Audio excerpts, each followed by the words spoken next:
Hey everyone, welcome back to the show. Freak here with Voyboy, the top laner of Team Curse.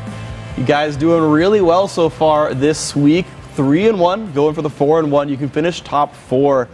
What were your thoughts coming into the week, first of all? So going into the week, we knew that there was a possibility of us not even making playoffs and having to face relegation. And that's something that I know for me and for my whole team, it's just, we were dreading the possibility.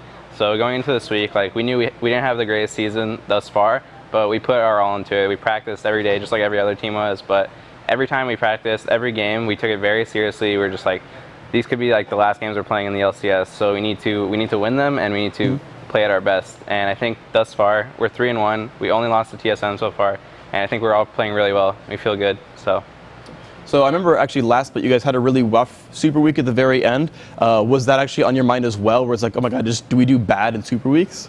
Not really, to be honest.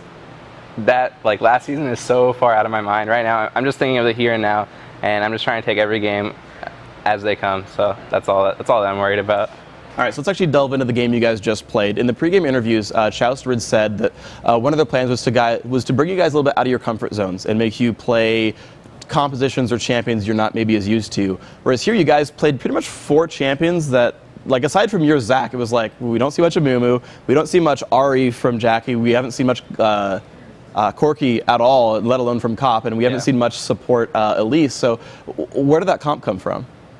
It's just they're champions that we played with in conjunction with, maybe not exactly those 4, but we've tried all of them in scrims, and we've had success. I think teams would be surprised at how deep our champion pools are, because we generally don't show that many in the LCS, but we've been practicing a lot of stuff, and we got some tricks still up our sleeves. Is that on purpose to save them for the playoffs, or is it just the time never calls for it? If we feel like there's a time that we have to whip something out, then we'll do it, but yeah. Any hints on what that time's going to be? Probably playoffs. I mean, those are going to be the games that decide who goes to World, so I think everyone's going to be bringing out their best stuff. How does that discussion go when you're there in the game, you've got 60 seconds to make a pick? Who says, guys, let's run this?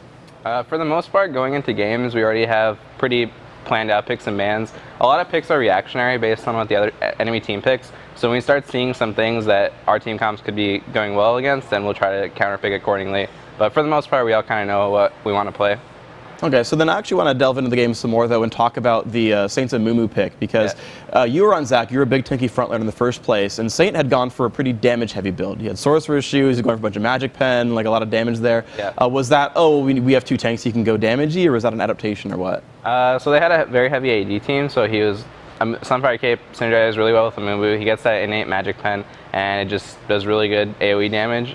For the most part, we started winning the game very early on, and we were sort of in the mindset like, yeah, we're so far ahead of the curve, we can just get enough damage to kill people. So I went for like Haunting guys, Sunfire Cape, and Mumu kind of built a little bit AP heavy, and of course our carries, Ari and Corki, were getting massively fed. So we do, like every fight you just saw, we would just blow up their front line, and just I'd be in the back zoning while everyone else was killing people. So it just ended up working out really well. Coming into that game, did you know you had to get ahead early when they've got Karthus and Twitch who are going to scale really hard in the late game? Not only Counter Logic Gaming loving to play 50-minute games? Yeah, I mean, ideally when you play versus CLG, you want to beat them early, not only because obviously you'll have the biggest advantage, but that way you can avoid like an hour-long game, and it's a lot less stressful for everyone, I think, involved.